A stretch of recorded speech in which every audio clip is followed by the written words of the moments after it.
What is up, everybody? Welcome back to the channel. My name is Filip Latocha, and today we're going to be discussing the results of my ECG, other heart exams that I had to take in the last couple of days as a result to a previous diagnosis I had, and what it means for the future of running triathlon, this YouTube channel, and sports in general for me in this particular case, and at this point in time in my life. So before we get into it, make sure you like the video, subscribe to the channel if you're subscribed to the channel, watching the content. Thanks so much.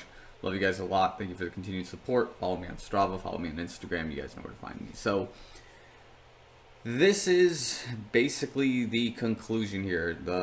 Obviously the summary for this particular incident was that I had a moment where I fainted after my wisdom teeth got removed.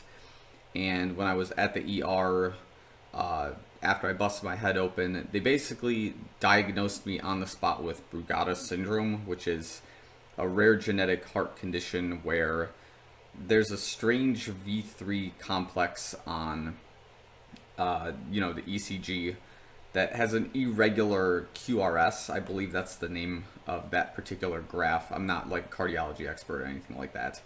And basically it just shows that you need to monitor your heart basically for the rest of your life, and you're not able to do fitness, you're not able to do sports, anything like that, because any sort of misuse on this particular action on your heart can result in cardiac arrest, but you're a high-risk patient when you're sleeping. So I went to a different hospital just this past weekend, and it was concluded that all is good, that I have zero heart issues as of right now, that everything looks great, the ECG was great, there's nothing that would indicate I have heart issues whatsoever. So, sorry about the clickbait title for this video, but we just gotta kind of throw it in there, that basically the big takeaway from all of this is, I'm not a medical expert or anything like that, but my take is always make sure you go to a doctor that you trust personally. Don't listen to like any other medical professionals, whatever they say.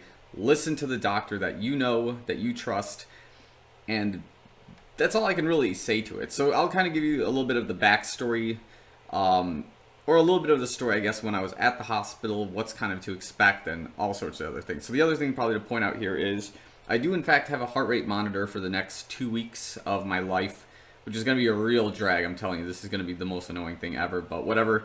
Doctor's orders, it's cool, fine with it, not a big deal. So, again, just kind of like what I broke down with Brugada. It's a rare genetic heart condition where you just can't do anything physically active because there's a certain, like, I guess, bump in your heart rate on the V3 graph where essentially for some reason it's like a genetic heart condition where the sodium channel is defective, and as a result, it causes a lot of issues as you kind of move on, with your daily life. And as I mentioned in the previous video before, this is kind of predominantly found in Southeast Asian men, but I am not from Southeast Asia, nor has anyone in my family actually experienced cardiac issues ever. This is another determinant factor of this, is that you do have episodes of syncope, and you've had family members who've died of weird cardiac situations before the age of 50. My entire family's healthy. No one has died of any sort of cardiac related issues ever. Like, just period. We have good long life in our family, which is something I'm fortunate about. So eat the Polish diet of food, because that's how it rules, alright? So the story here when I was at the hospital was when I was with the tech, the ER, specifically a cardiology facility, expects like old patients. Like, these doctors that run these cardiology facilities and these nurses, they're dealing with people who might have like less than 2 weeks to live and are looking for solutions that can help add days, if not a few extra weeks to their lives. Like, that's maybe the really morbid case for it, or they're experiencing something which ends up being like, terminal moving forward. So when somebody like me who runs almost 50 to 60 miles a week, as a fairly healthy lifestyle, I would say, a very active one. Maybe like my diet can improve and, my sleep can improve, but I'm still young. I don't have too many weird complications of any sort like that. When I walk in and I tell them, hey, I was told by this other, like, physician's assistant I have Brugada syndrome, and a tech who's supposed to do like the ECG looks at me and goes like, what the hell is Brugada syndrome? That's kind of when you know something is up, right? Because obviously, as I mentioned in the previous video, this might have been like, I hate that I'm saying this, but this is just my opinion. I'm not like accusing anyone of anything, but like, it could have been just a moment for a hospital to have like a cash grab, to like turn a moment of syncope into turning someone into a heart patient with, you know, if they have good insurance, like they're going to try to milk it because it's a hospital, it's a business at the end of the day. They'll do what it takes to feed you $70 Jello, so you end up, you know, spending more money at the hospital. And to be fair, maybe, you know, this hospital's intentions were good because as the tech at this other location that I did my exam with kind of explained it is, whenever there's a case of syncope, there's two things. One, it's the most useless indicator of anything because syncope could just, you can literally have syncope from just simply being dehydrated on a hot day. It does not mean that you should use, or you should run a playbook for checking for stroke symptoms because you fainted because you were dehydrated on a hot day. But like, that's kind of what I'm getting as the intention here was probably good overall, and because, you know, I had just got out of wisdom tooth surgery, so I had a bit of like a traumatic experience. I had just fainted, I just bumped my head, maybe I'm experiencing a CTE. You know, I have, what's it called, anesthesia still in my mouth, and I get anesthesia again, and like all of these chemicals and like, you know, moments during the day might have just changed the way my heart fluctuated. Or another thing to consider is because I have an athletic heart, the ECG is simply going to look different as well. All of those things considered, maybe something could have looked different than a normal ECG at the time. And that, it's a fair point that maybe that's what happened, and as a precaution, they wanted to keep me there overnight. But all things considered, you know, when a physician's assistant tells you something like, oh, you have this heart condition where you're going to die in your sleep within the next 10 years, you don't want to stay at that hospital. That was just my take, and that personally, like, I think we made the right move to get out of there as soon as possible, go to a plastic surgeon, get my head stitched up, because, like, I was bleeding from my head the whole time before they were trying to turn me into a heart patient.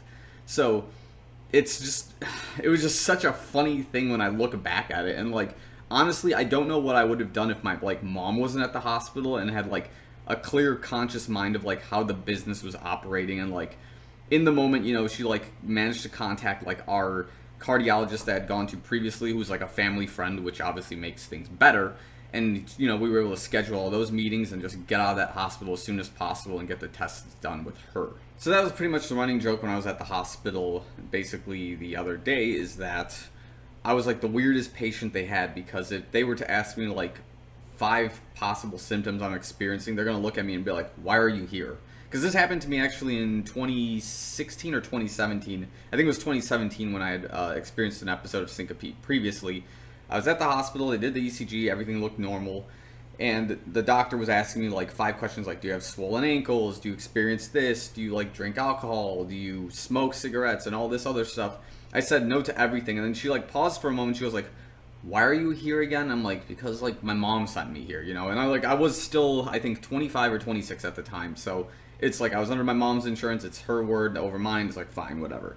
So now, obviously, same kind of deal here, but instead of coming in because we want to do precautionary checks, we're here because someone said, you know, specifically a physician's assistant says, you've got Brugada syndrome, you're terminal, and now we want to like debunk that. So we come in with a little bit more of a serious case. And again, same thing happened here, you know, the doctor texts my mom later on, which is kind of a bummer. I was hoping she was going to like at least get into my DMs and say, hey, everything's good. I ended up telling my mom, which my mom told me, it's like, yeah, you're good. So, you know, I have to wear the heart monitor for 2 weeks. That's the other addition here. So if there is anything weird that goes on, they're going to tell me. So like kind of the gist of it, it's like it's stuck right now with some like tape because it's already fallen off once before from running, because I am trying to run with it, but that sweating and constant motion with it does kind of disrupt the process of like getting a proper, you know, heart channel here. And like basically all the signals are transmitted through this like cell phone looking thing that apparently I can clip on. It has to stay 10 feet next to me for the heart signals to transfer, but I kind of just leave this at home and I just kind of, you know, whenever I'm there, I'm there. So what else did they tell me about this? Like, this thing is going to be just such a pain in, you know, in my ass for like 2 weeks at least, because they told me I can't submerge it in water, so I can't swim with it. If I do exercise, make sure I sweat below the waist. And I'm like, you gotta be kidding me. Like, I run like 60 miles a week as of right now. Like, there's no way this thing is gonna stay on me. And like, the nurses like, oh god, like, here we go. As in, like, she knew that this was just not gonna work. And like, I'm like, yeah, obviously it's not going to. So she gave me like as many of these, like, I can't even find the strips there, but like just to keep this thing on for as long as possible, because like within 36 hours of having this thing just sit on me, it already fell off. So there's no way I'm surviving for 2 weeks with this thing, but I digress. What else did they give me in addition to this heart rate monitor? Yeah, everything's good. So I can resume my training. I can continue putting in distance. I've got like, you know, a new, I guess, outlook on life overall, because instead of telling you like, hey, did you do everything today that you wanted to do, and if you died that night, would you be happy? Instead of like constantly, you know, feeling sadness about that, now there's kind of that second chance of, okay, I don't have to ask that question, but I still should, as like somebody who wants to get the most out of their life. So that's kind of where it is at right now, of, you know, just that kind of reassessment where like there's an opportunity to, again, run that sub 3 hour marathon, to talk to that girl that I never talked to, that I'm eventually going to. My punchline, by the way, is going to be, I was talking about this with my coach, it's totally going to work.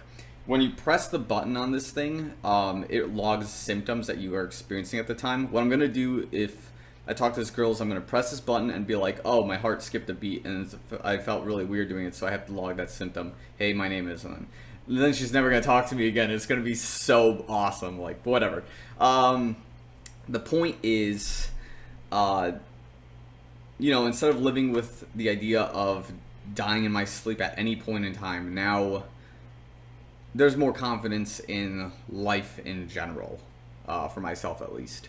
So, going to take more opportunities just to kind of live it up, do more, wake up early instead of dreading waking up every single day with the thought of, you know, existential dread within the next 10 years or something like that, or the next day, next night. And yeah, I think that's all I can say, is that always trust your doctor, always find a doctor you can trust. If you're in a hospital in an unknown place, don't take anything they say as like, you know, gospel until you can confirm it with a family doctor or, you know, someone else you can trust. What else can I even add to this? I mean, heart stuff is weird, of course, so make sure you have a cardiologist that you trust and kinds of things like that. And just live life, man. Like, don't sit around, don't wake up late. Don't be like me on some days where you just wake up late, you go to bed late. Try to wake up in the morning, you know, do everything possible you can to get McDonald's breakfast every single day. At least get $1 McCafe or McCafe coffee. Make that your motivation for running that long run every Saturday morning or something like that. That's been mine, at least. I tell our group run club that I run with them every morning because I want to be able to get to McDonald's before 10:30 a.m. to eat a chicken McGriddle. Something cool like that, because maple syrup injected pancakes, very healthy.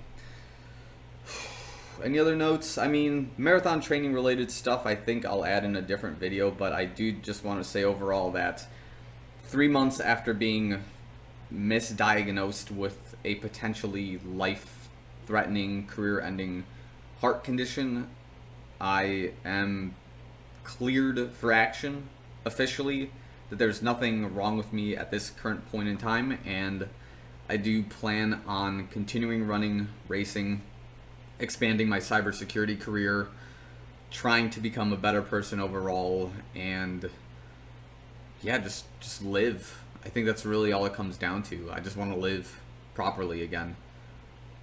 But first I want to get this thing ripped off. That's like really important. It's kind of just bothering me. It's just dragging my left shoulder down, so that's kind of the issue. But I think I'm going to end the video here.